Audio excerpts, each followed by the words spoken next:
Okay, good afternoon everyone.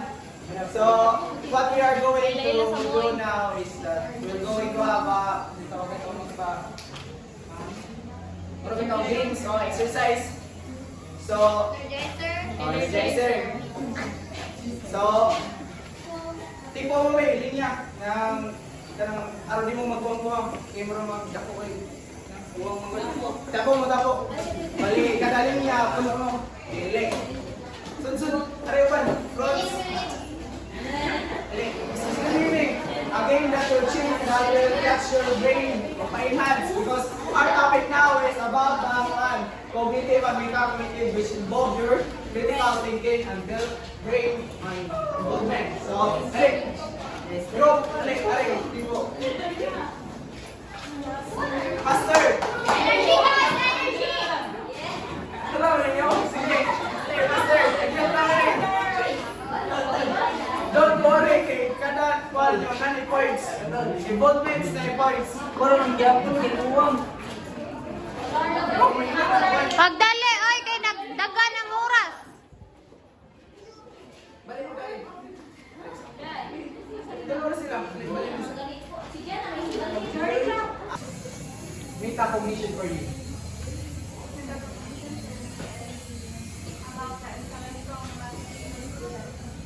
Okay, next one. So, let's try another one. Next one. So, balik. Chicken. Noodles. Beef. Chicken. Noodles. Beef. Noodles.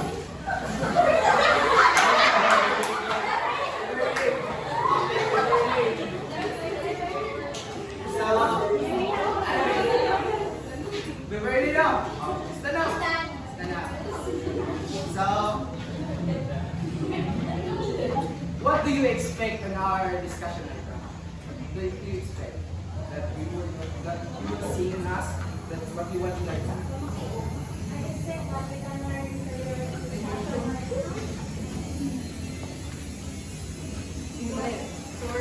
Continue. I expect that we can learn mathematics right now, and we hope that we can overcome. Thank you. So please give a hand for me. So, as what you can see, you use your brain to analyze, right? You think for you to answer something that is given to you. Am I right? Yes. So, now our topic will engage you. That we will teach you what is the cognitive and metacognitive all about. Are you all okay? Are we going to start now? Yes. Okay. These are the factors regarding to cognitive and metacognitive. Let's start with the brain-based learning. Please, everyone read. Brain-based learning refers to teaching strategies and practices that are grounded in the understanding of how the brain naturally learns and processes information. It implements strategies such as active learning, multi-sensory activities, spaced repetition, and creating an environment that encourages emotional and cognitive growth. So, brain-based learning is the application of neuroscience principles to education and to enhance learners' learning experiences. So, for example, in a classroom setting, there is the teacher allows the student to watch documentaries and educational videos. So, instead of relying or reading to her or his textbook. So from that, the learners learn and gather information from that specific video, and also the learners engage their various areas of brain, such as the auditory, the visual, and the motor. So from that, it helps the learners to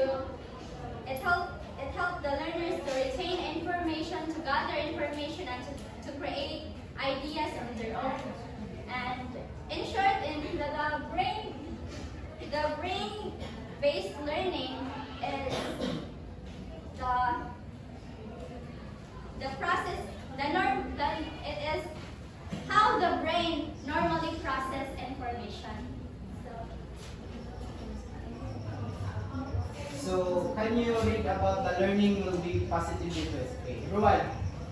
Learning will be positively influenced by an environment where people feel relaxed and calm, according to relaxed alertness.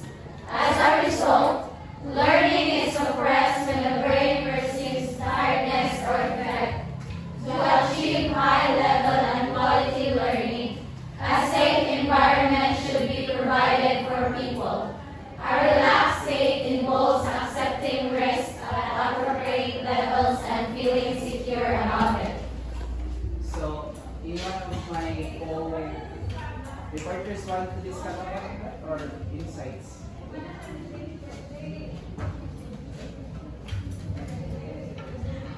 Okay, so learning will be positively influenced by environment. Do you think or do you agree about that? Yes or no? Yes. Why? Miss Mary, why do you agree about that? I agree about that because if we have a comfortable environment, the students can focus what they want to learn and what the teacher teach. Okay, that's very true. It is very engaging. Am I right? If igamon mo, ganahan ba rin mo makakatol? Yes or no? If the place is hugaw, ganahan mo makakatol? No. So it is really important that your environment is relaxed, clean, or it should be comfortable. And your student will not be ma-distract or mawa sa inyong discussion. Because of that, the learning will be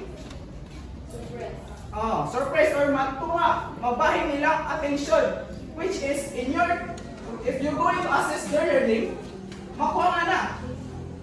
And that's what learning will be positively influenced by environment. Environment have great influence if you really give potential to it. So, next, through the orchestrated really run. Through orchestrated immersion, learners are exposed to content that they focus on learning.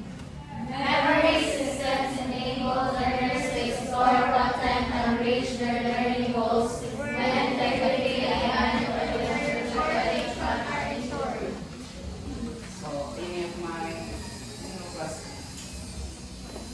co-reporters in the room? Speak your ideas. Because if you're just gonna think of that will not,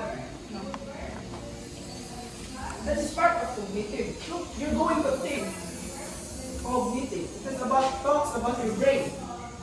So, go on.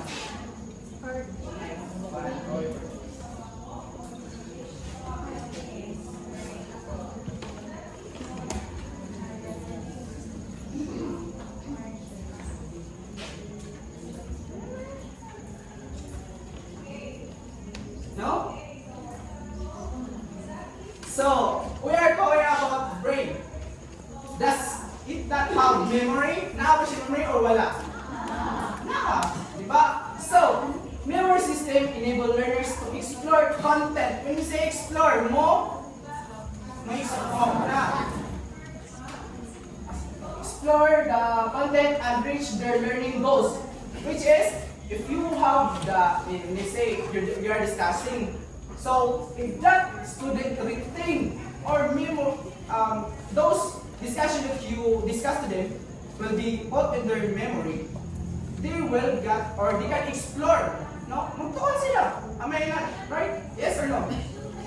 Because they retain na hinumduman nila. They have the cognitive. Diba? Metacognitive. And learning goals, integrity, and intercorrelation are ensured. Now, ma-ensured na, which is it can be remembered. Okay? Do Do you understand any question? I want to hear a question from my students. Students naman ako. To our students. Question. Miss. Question is not gonna. Wala? Are you sure? Okay. Why? Medyo. Sa to, ano? Saan? And then why is it important? Like, why meta cognition is important in learning? Why metacognition is important in learning? Okay. Hindi yung guys, ikalma niyo na ito. Why metacognition? Why metacognition is important in learning? Important naman ang metacognition sa atong pag-learning. Okay, Miss Princess. So, thus metacognition is very important in us. It's because it refers to the awareness and control of one's cognitive processes. And it also reflects on how we learn and how the strategies that if we learn help us kind of learning strategies.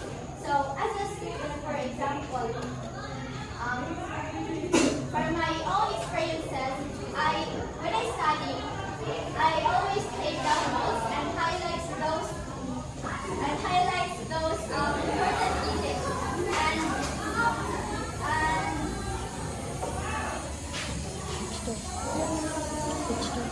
metacognition involves our brain. Also, so, metacognition is very important for us to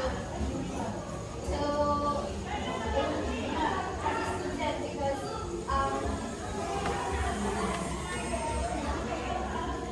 for us as a student, it's very important for us to become self-aware and efficient in learning. Okay, there you have it. Don't worry, those questions that you have right now will be discussed later. As we go more, as we expand harder. So let's continue to the important to emphasize that learning is a brain. Can you hear everyone? It is important to emphasize that the learning brain is also an active brain. Together with learners, teachers should carry out an intentional and conscious study to ensure that learners integrate and internalize information in meaningful and conceptual ways. So any of my coworkers are important? So discuss.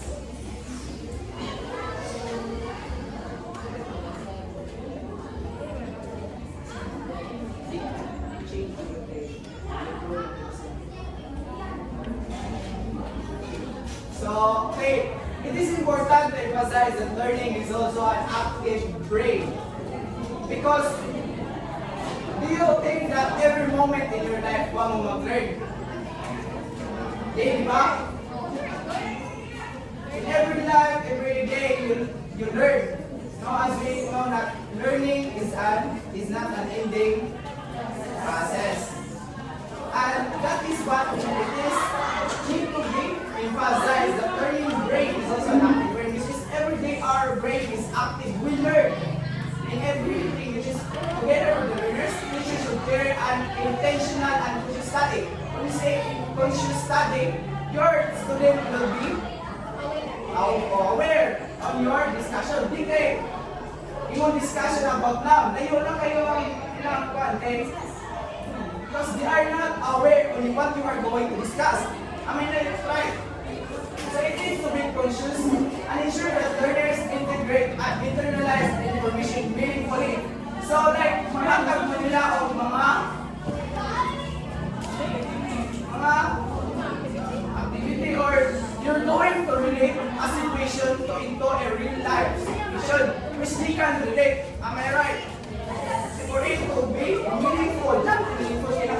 Kung naman sila, nakakagawa naman sila. And they will learn easily because of that. So,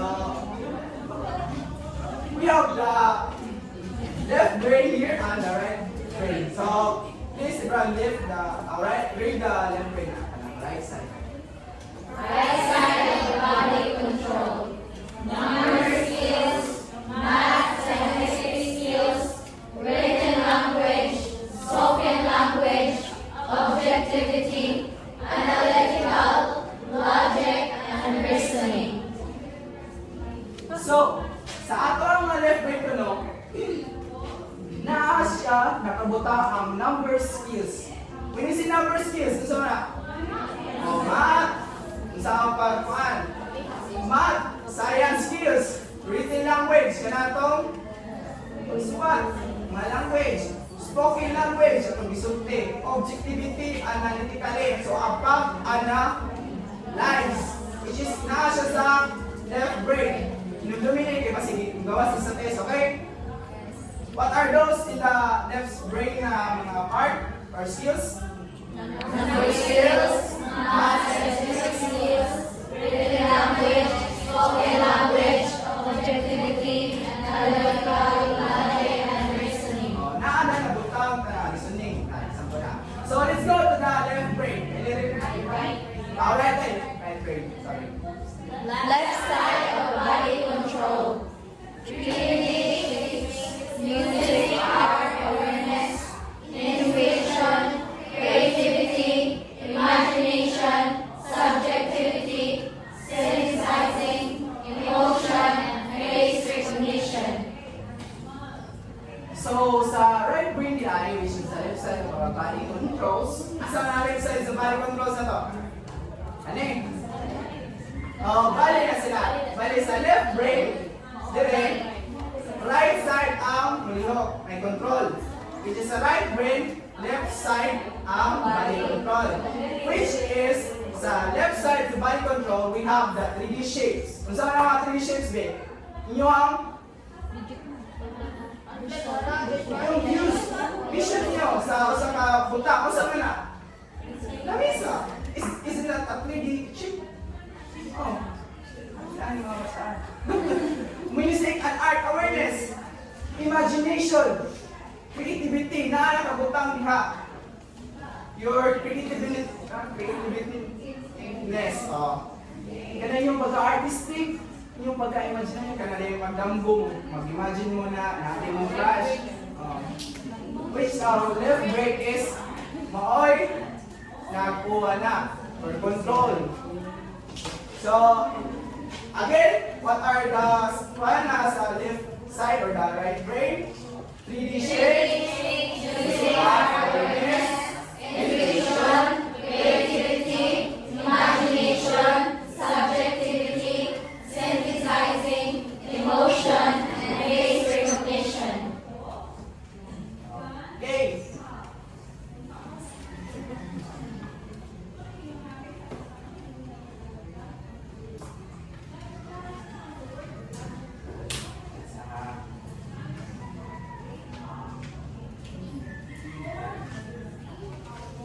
So, sa brain-based learning, kanina sa PowerPoint that I show you, it emphasizes strategies such as active learning, multi-sensory activities. Sorry, ibasa kayo, nag-loading mo siya. Sorry, it's my...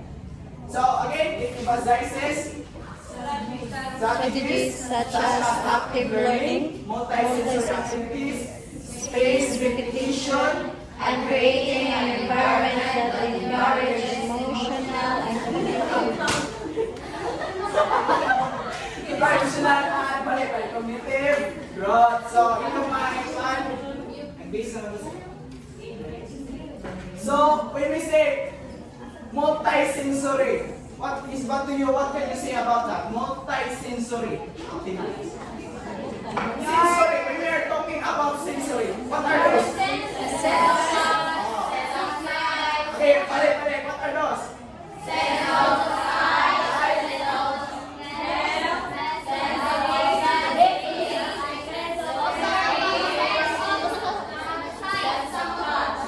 Okay, ano sa to? Ay, tulog.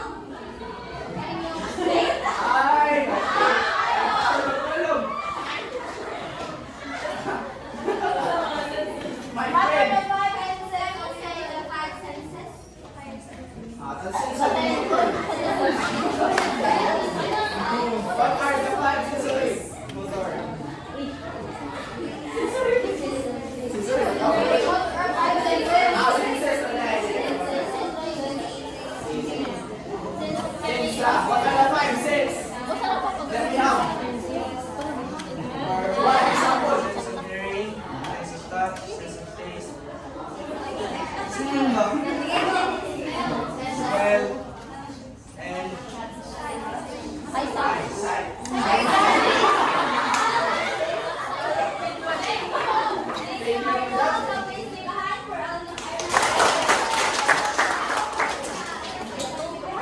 mo siya. Tingnan na yung genius sa kapagtog maka-answer. So, let's go to our next topic na nakapano mo sa itong kanang i-showing na.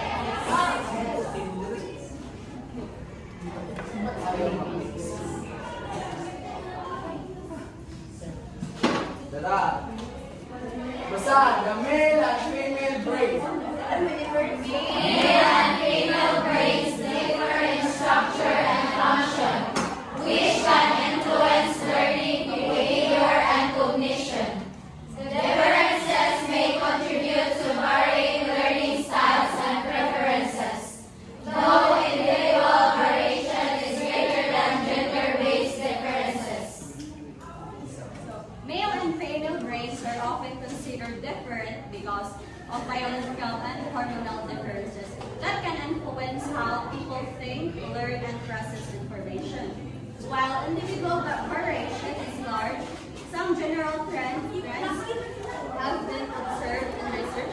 These differences can affect learning, but it's important to note that both male and female brains are capable of learning and performing similarly across many areas. Understanding these differences can help teachers tailor strategies to meet the needs of those students. So, did you get the point of this one? Or any add-ons? Ano na question sa niya? Okay, start niya. It's just a girl. Oh, this is a question. Because may hindi naman sa... Ano sila? What are some of the differences in learning between boys and girls based on a brain-based academic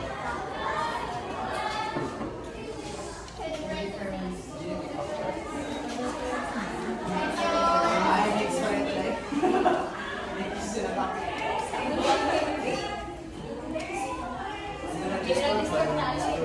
Wow, nag-connect ko sa wifi.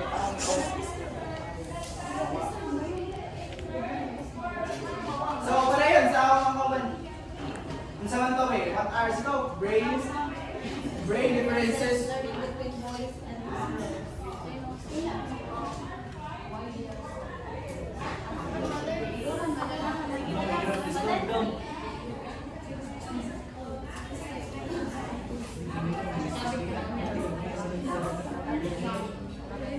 Sige. Because your session right now, we will go into...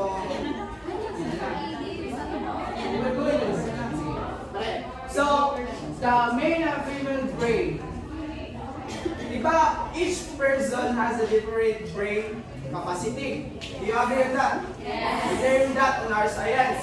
And we know naman because in performance in our school, we are not pantay. Di ba na pareha ang brain capacity?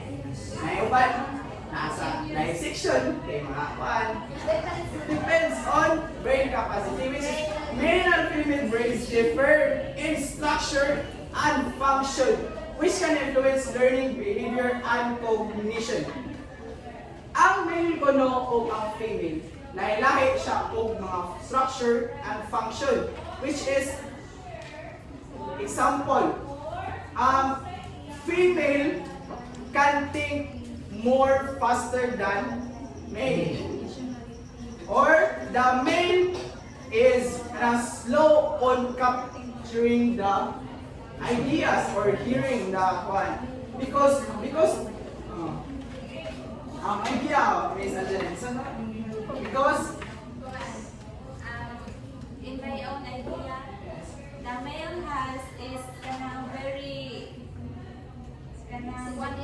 logic bitaw. Yes. Compared than the female is very emotional man jud, and they have the thing to analyze but not really quantity as the male. This male is very and that's what the difference between the function of a girl and male, which is ang girls, di ba, more on right things. Diba? Ang tanaw sa mga laki kay doktor. Tanaw kung maagi sa laki, diba? Mga doktor, mga kasagaran. Mga pa juga doktor gumagi. Na, unlike sa girls, your writings are more clear, maklaro. Diba? Am I not right with that? Yes or no? Maybe not all, but majority. Right? Like my Rosario, ate, which is our writing are like a printing press, di ba? Only mga functions sa female, which is differ from male. Sagot. Difference may contribute to varying learning styles and preference. So, preference. Nagkadaiyang preference sa usa ka tao. Gusto mo ng preference? Mga gusto, mga so, it is your choices. Nakadepende sa inyong learning styles. Kung saan inyong pag-learn. Mga styles ninyo, kung saan inyong mga learning styles. Give me a learning styles of what? John Lloyd, kung saan inyong learning styles? Para dali na ka makakatod. Viewing? Ha? Viewing? Viewing? Okay, mag-read. Visuals. Another. Mark. Out. Register. By taking notes. Taking notes, which is good. Another one. Highlighting. Which is part of taking notes. Understanding. So, your learning styles, so nagkadahiya man tang learning styles, which is that is part of our brain capacity. Because in our brain, it works different other than most of the people. Because we are not the same in preferences. Like ako, gusto kong magtuon na sounds. Because I can catch up with my study easily if I have sounds hearing in my ears. Makasabot man ko, visual part man ko. That is my preference. And that is my learning style also. I can learn with that. Through individual variation, it is greater gender-based differences. So, nasa male and female gender-based differences. So, let's go to the next topic. Which is the katong giyas ni Ms. Rias.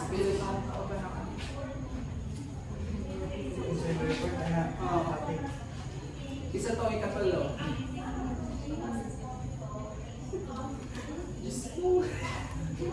Jimar, kasi Jimar.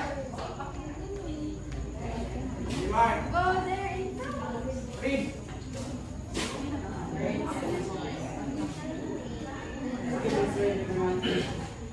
Genetic differences in male and female brains are largely influenced by sex chromosomes. XY for males and XX for females. And hormone levels such as estrogen and testosterone. These genetic and hormonal influences contribute to structural differences in the brain such as gray matter and white matter.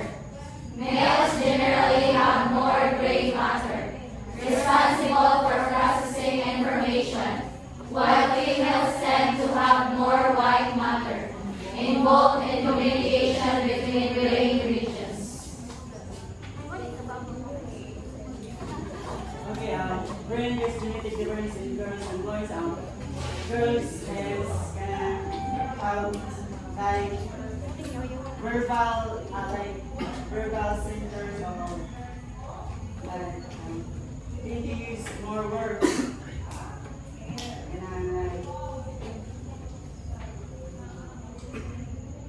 And then men have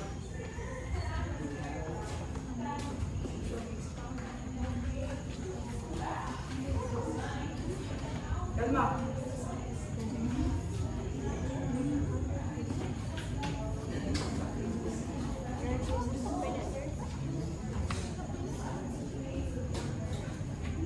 Wala.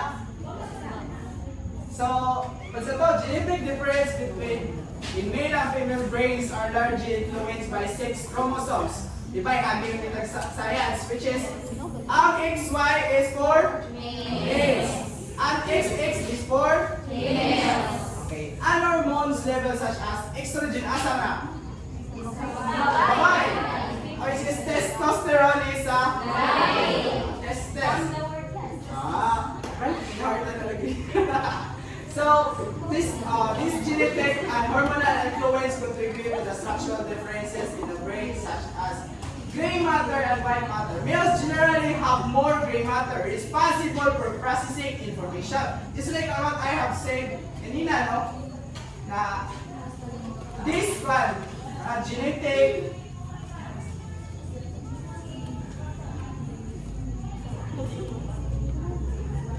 generally matter lagi, which is genetic part of the brain, na responsible for processing information. So, genetic, kanang mga panganak, ano tawag ini genes, sa ka laki o sa baji, which is sa laki, have the gray matter which is responsible for processing information. Responsible sa process to those learnings that we get outside. So it is responsible, as what he said, responsible for processing information. Unlike sa female, tend to have more white matters. So sa laki is gray. Sa baji, white matter. Involves the communication between brain regions. So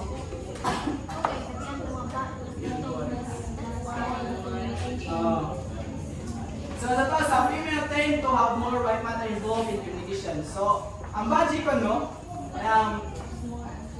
smart ay samaan. Ang baji mo dyan, may sa communication between brain na mas dali na sila magka-catch up. Na sila yung magka-talk. Unlike sa mga laki, di ko na lang, pero most, laki agad ang ilang communication sa bae. Which is girl can think why? Sa di butang kamao. Mag-agree mo muna. Ba't siya mag-agree na? Yes? So, nakasabot ba sa genetic? Ako sa tingin. So,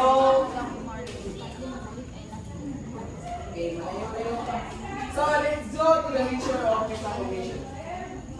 Don't worry, may second day. Karang nalagtawan ng parang matlakang na lang next day. Sige, basahan mo.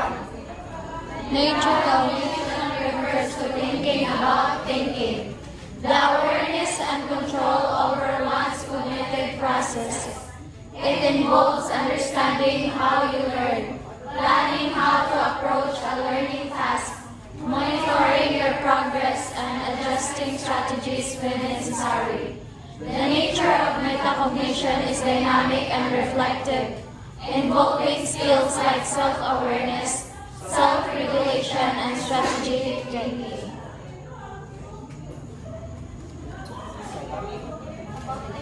The nature of metacognition, it is the awareness and control of what's thought processes, and it allows individuals to plan, monitor,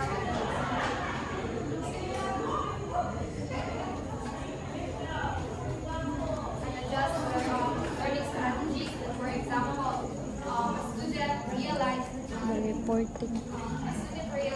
that they remember the information when they take down notes, so they apply that method to themselves while studying. Nakakuha mo? Okay. Okay, so isa, kauban mo another explanation about that. I give you chance. Don't worry, napag-2 days na natin discussion. Kita mo lang dito tayo. It is like discovering your own way of understanding the lesson. Princess? Gian.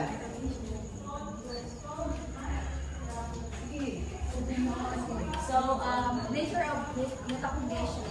So, metacognition refers to thinking about about thinking. It's like the process of thinking about one's own thinking.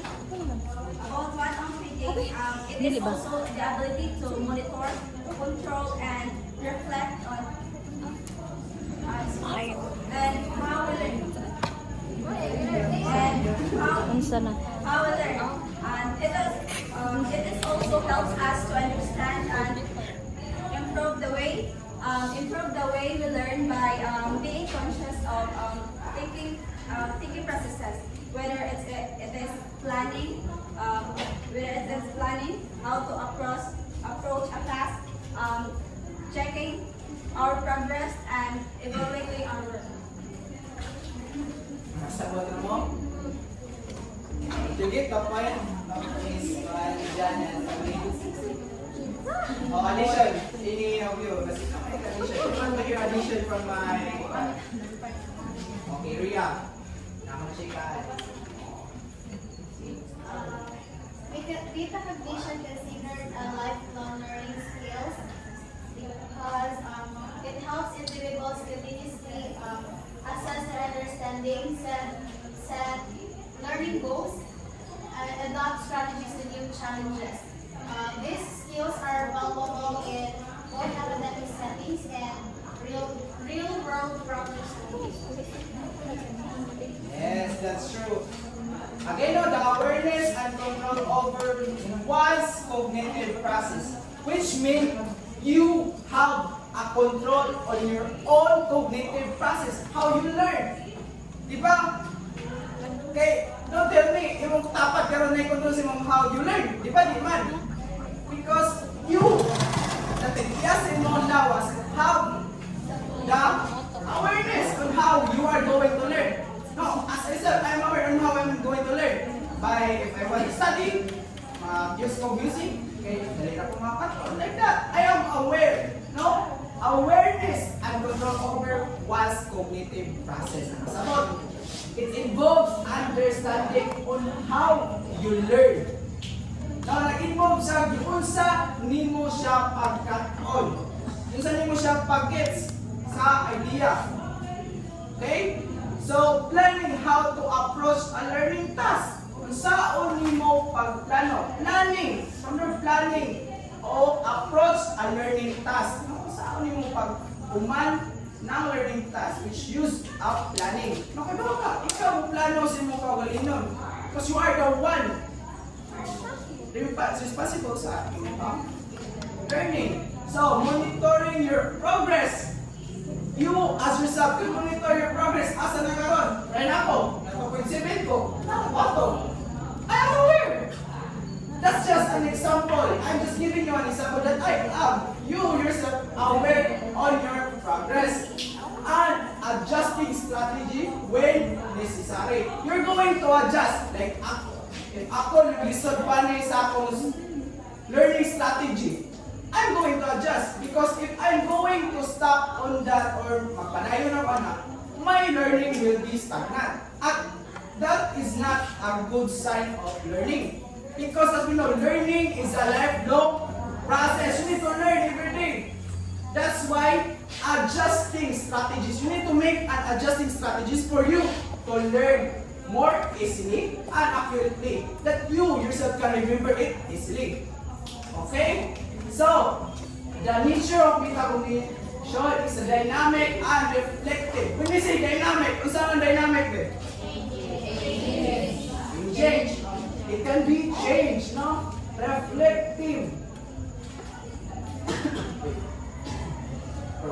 So, involving skills like self-awareness, self-regulation, and strategic thinking. So, marami ito ang discuss natin. So, nakasabot na mo sa nature of metacognition? Yes. Don't worry, next squad meeting at na pamilya. We're going to talk more about this because I'm really sorry. Sa book, there is more to tackle about. So don't worry. The learning will not be stagnant because of just this. Okay, enough for that. So next, essential skills for metacognition. Isa mo ito sa ako. Okay, Joseph. Okay, so self-awareness, So the essential skills for metacognition include self-awareness. So when this is self-awareness, you're recognizing your own thought processes. So when you construct your ideas, no, constructing your ideas, how to process your ideas based on your topic and your lesson. Next we have strengths and areas of difficulty. So you define areas of difficulty on your topic, then you need to research, and then you need to additional study of that lesson.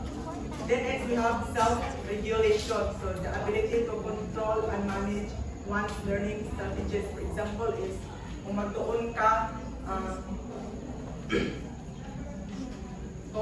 ka is you need to pili ka kung kanang dali mo masabtan. Either you have to study while having a music, or you need to study, read, and then note taking, like that. Next is we have behaviors and emotions while learning. So example is kanang sa imong kanang notes, makakita na galing kag taas nga kanang information dili na nimo basahon, which is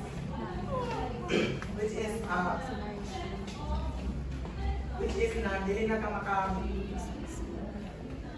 maka-study o tarong. Next is we have planning, setting clear goals, and then deciding on strategies to achieve those goals, and organizing one's learning processes. You have to organize your details and information, and need to process to make understand easily. So, you understand? These essential skills have the 5 which is first, self-awareness. Second, Self-regulation, third, planning, monitoring, evaluating. so, nakako naman ako ang self-awareness, self-regulation. Sa pa, self-awareness?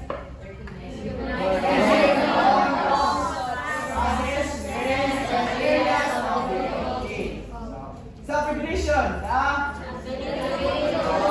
Manage one's learning strategies, behaviors, emotion, and learning. Planning. Setting clear goals, setting strategies to achieve those goals, and organizing one's learning process. Monitoring. Keeping track of your progress during class, recognizing when things are not going as planned, and identifying when changes need to be made. Evaluation. Reflecting on the outcome of the learning task to assess the effectiveness of strategies used and identify areas for improvement. So, okay, that's all that we'll cover for our discussion this day. Don't worry, we'll have a discussion next month. We are going to have a test. Na-pass nyo next day, next meeting na to. So, kami now, for your activity. Assignment of so, activity. Kami now,